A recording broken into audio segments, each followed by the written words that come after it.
इस समय हमारे साथ है अक्षरा सिंह, जिसके निकलने के बाद सोशल मीडिया पर बवाल मचा और लोग जो है अक्षरा को लगातार मिस कर रहे हैं। अक्षरा, क्या कहना चाहेंगी? आप कितना मिस कर रही हैं? पहले तो मैं ये पूछूंगी। सबसे पहले तो आपको प्रणाम करना चाहती हूँ, और इस वक्त जो भी दर्शक गण देख रहे हैं मुझे, उन सभी लोगों को मेरी तरफ से ढेरों प्यार और प्रणाम।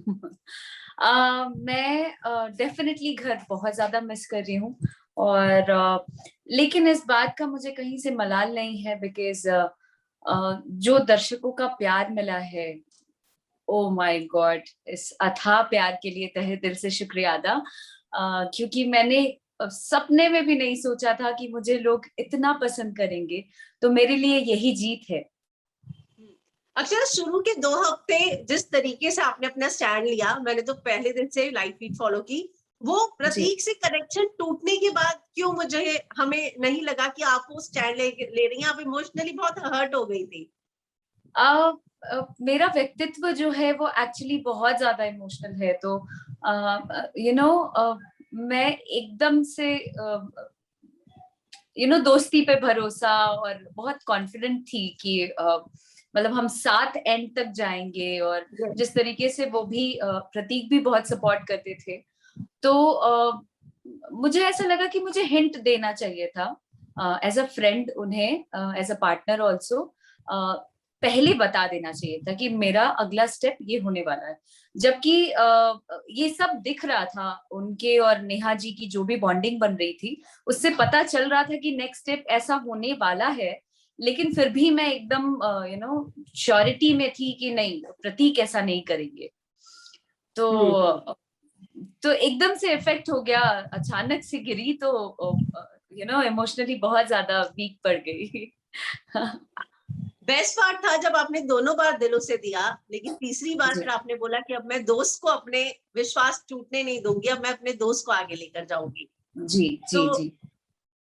वो आप में दिखा कि आप अब मिलिंद का साथ देने के लिए तैयार थी, लेकिन आपको लगा कि वो बॉन्ड बन पाया मिलिंद के साथ जो प्रतीक के साथ था? और साथ में आ, क्या प्रतीक के साथ होती तो बाहर होती अभी? प्रतीक के साथ अगर मैं रहती तो शायद बाहर नहीं होती, डेफिनेटली।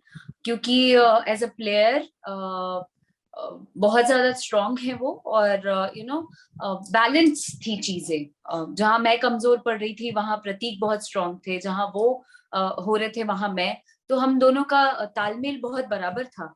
और आई थिंक अगर हम साथ होते तो अभी और ज्यादा स्ट्रांग रहते।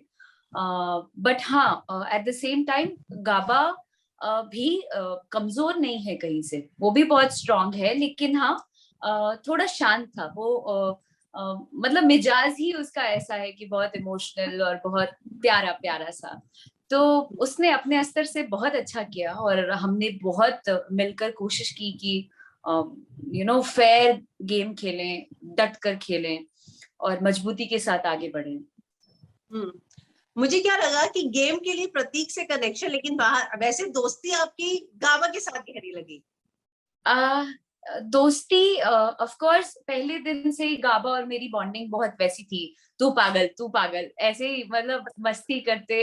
हाँ, हाँ। बचपना हमें एक दूसरे पे निकालना होता था, तो हम लोग एक दूसरे को गाली देते मिलते थे। और एक तरीके से Tom and Jerry types fights चलती थी अंदर। तो लोग भी बहुत अप्रिशिएट किए, ये बाद में मुझे पता चला, और मुझे भी वो बॉन्डिंग बहुत अच्छी लगती थी। प्रतीक के साथ भी बॉन्डिंग हमारी बहुत स्ट्रांग थी। बाहर आने के बाद प्रक्षरा टाइप्स, मतलब हैशटैग प्रक्षरा चल रहा था। ये बहुत बड़ी बात है, और दर्शकों ने अथाह प्यार दिया हम हम्म दोनों को। आई मीन दोनों की बॉन्डिंग को, गाबा के साथ भी और प्रतीक के साथ भी लोगों ने बहुत पसंद किया। आप गाबा और जिशान मिले भी थे, खूब एंजॉय हाँ किया। जी, जी जी जी। एंजॉय एज इन, जब जब से घर से आई हूँ बाहर, तब से सिद्धार्थ जी के न्यूज के बाद मैं एकदम स्तब्ध थी, और मतलब घर से निकलने ही नहीं हो रहा है मुझे। बट पता चला कि गाबा आए हुए हैं, और सिर्फ 2 दिन के लिए वो बॉम्बे रहने वाले थे। उनकी फियांसे आई हुई थी, इसलिए मैं मिलने गई उनसे। हम्म तो जी। आप जैसे ही बाहर आई, आपको यकीन हुआ जब सिद्धार्थ वाली बात सुनी आपने? बिल्कुल नहीं, मैं स्तब्ध हूँ तब से लेकर अब तक, और मैं आपको बता नहीं सकती कि मैं कौन से फेज से गुजर रही हूँ। आज गणेश चतुर्थी का दिन है, लेकिन फिर भी हमारे यहाँ आज गणपति भी नहीं आए, बिकॉज हर साल आते हैं, पर माहौल ही नहीं लग रहा है, या मैं भी दिमागी रूप से स्थिर नहीं महसूस कर रही हूँ। तो कहीं ना कहीं हिल गई हूँ मैं, बिकॉज कुछ हफ्तों पहले हमारी मुलाकात भी हुई बिग बॉस के घर के अंदर भी। उन्होंने बहुत प्यार किया, बहुत प्यार दिया, जिसकी मैंने कल्पना नहीं की थी। शहनाज जी ने और सिद्धार्थ जी ने, दोनों ने बराबर अटेंशन भी दिया, बहुत सारी बातें की, मुझे बहुत प्यार दिया। तो अचानक से ऐसा सुनना कि हमारे बीच का कोई अचानक से चला गया, और ये बेहद दुखद है। और मैं ऐसे समय में उनके परिवार के लिए सांत्वना है मेरे मन में। मैं क्या ही बोलूं, ईश्वर से प्रार्थना करती हूँ कि सिद्धार्थ जी की आत्मा को शांति मिले, और साथ ही मैं उनके जितने फैंस हैं, सिड नाज के जितने भी फैंस हैं, उन लोगों ने भी मेरी मुझे बहुत सपोर्ट किया है घर के अंदर। जब भी थी मैं, जितने दिनों का सफर रहा, बहुत लोगों ने प्रेज किया है, बहुत प्यार दिया है।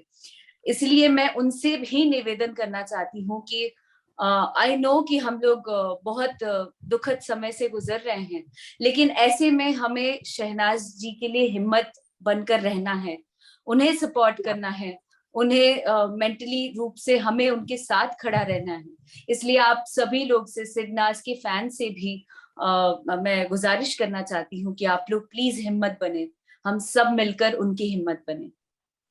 बिल्कुल, शहनाज ने भी आपकी तारीफ की थी, सिद्धार्थ ने भी। बहुत बहुत बहुत। शहनाज जी मतलब जैसे ही घर के अंदर आई वो, और आके मुझे देखा, और लगातार स्माइल थी उनके चेहरे पे हमेशा से। अक्षरा, आपकी बातें बहुत दमदार होती है, अक्षरा आप ऐसे, अक्षरा आप वैसे, आपका डायलॉग बहुत पॉपुलर है। तो it means a lot to me कि लोग आपको इतना प्यार दे रहे हैं, और बिग बॉस जिनकी वजह से इतना बड़ा और इतना पॉपुलर है, वो सिड नाज हैं। उनकी वजह से हम लोग बिग बॉस देखते थे, या जिक्र भी आता था तो सिड नाज सबसे ऊपर रहते थे, और अब भी। तो अब मायना ही बदल गया, बिग बॉस का मायना बदल गया एक तरीके से। सच कह रही हैं आप। जी।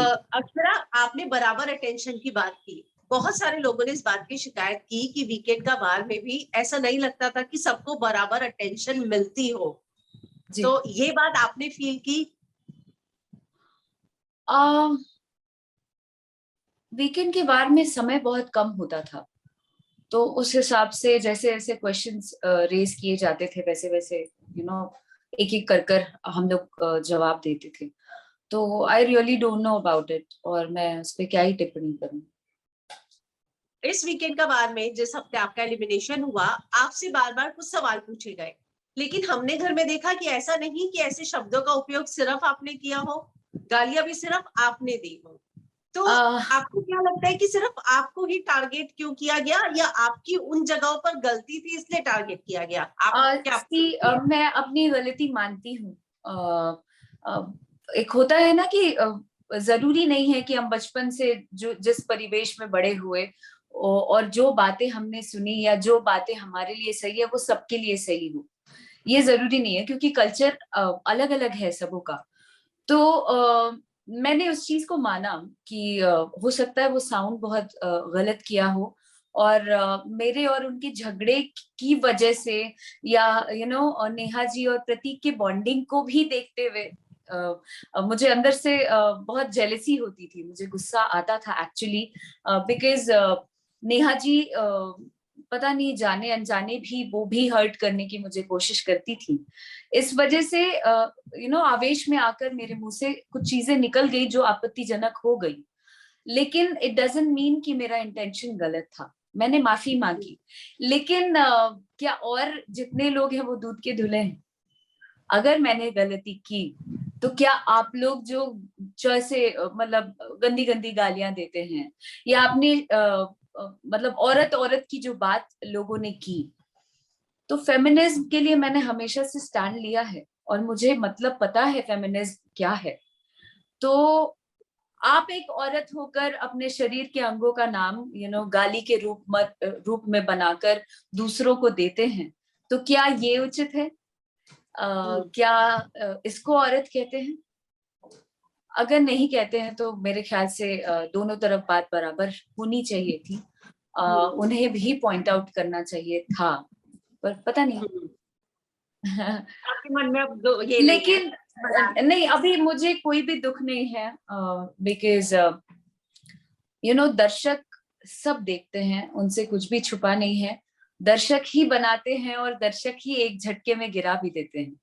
तो मेरे ख्याल से उन्हें सब दिख रहा है, मुझे बोलने की आवश्यकता नहीं।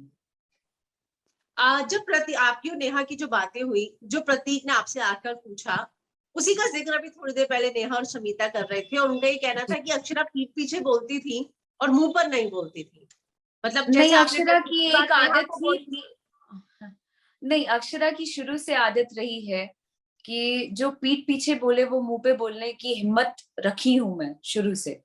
और वो दिन ऐसा हो गया था कि एक दिन पहले हमारी स्ट्रैटेजी बनी, हमारी प्लानिंग हुई कि मैं जाकर उनसे बॉन्डिंग बनाऊंगी, उनसे बातें करूंगी, और जो भी चीजें हुई और मिसअंडरस्टैंडिंग वो दूर करूंगी। उस बात को लेकर गई, हमारी बातें हो गई, और मुझे यकीन नहीं था कि इस बात का बवंडर बन जाएगा। मुझे बात कहनी थी, प्रतीक को भी ये बात बतानी थी, लेकिन जिस तरीके से वो आए, उन लोगों को ये बात पता थी कि मुझसे कोई चढ़ के मैं करके एकदम हाई पिच में अगर मुझसे कोई बात करे तो मैं नहीं झेल पाती। मैं वहां पे अग्रेशन में आ जाती हूँ, मुझे गुस्सा आ जाता है ऑटोमेटिकली, बिकॉज मैं खुद भी लोगों से बहुत इज्जत से और तमीज से बात करती हूँ।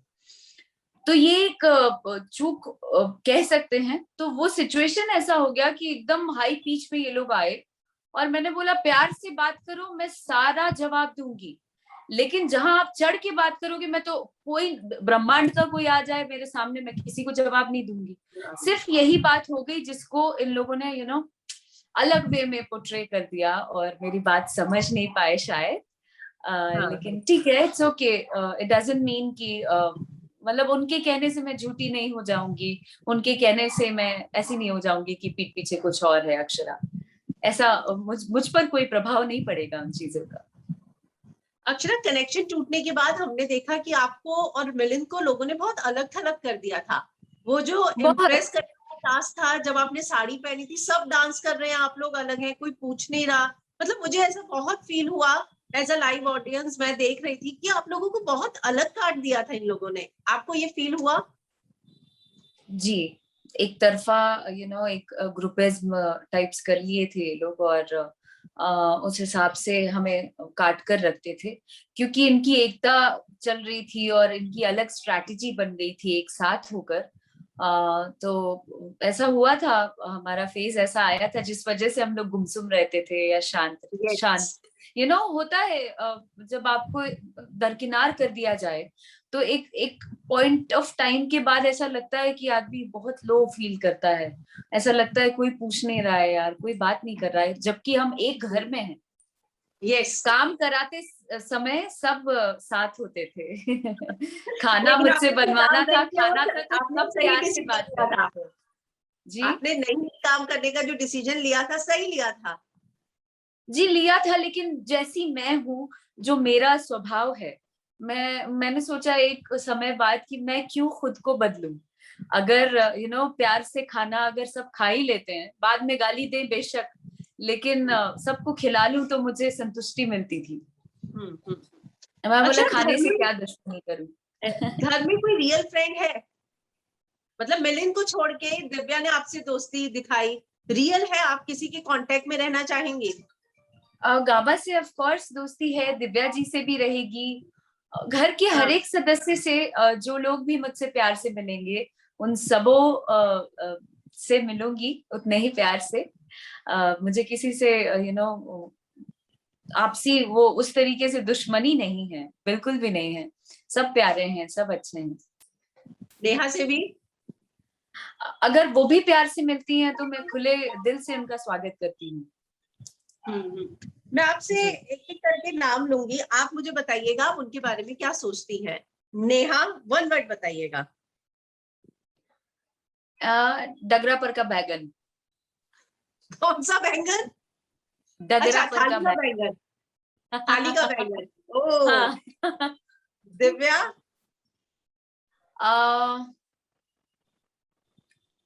दृढ़ निश्चय। ओ, शमिता? हम रहे मस्ती में, आग लगे बस्ती में। अरे वाह। राकेश? राकेश जी बिना पेंदी का लोटा। ओके, समझ गई मैं, उनका स्टैंड खुद का नहीं है, आपके कहने का मतलब है। जी, हैं, ढुलकते हैं थोड़ा, निशान? स्थिर नहीं है। निशांत जी मेरा भाई और एंटरटेनर। मूस? क्यूट। प्रतीक? प्रतीक स्ट्रॉन्ग। कौन जीतेगा, आपको क्या लगता है? मैं यहाँ बैठे बैठे क्या ही जज करूं, बट उनमें से दिव्या जी लगती हैं, प्रतीक लगते हैं, निशांत जी भी लगते हैं। ये टॉप तीनों बहुत 5 स्ट्रॉन्ग। टॉप 5 आपको क्या लगता है कौन होंगे? टॉप 5 शमिता जी, निशांत जी, दिव्या जी, प्रतीक और मूस भी लगती हैं। नेहा नहीं लगती आपको?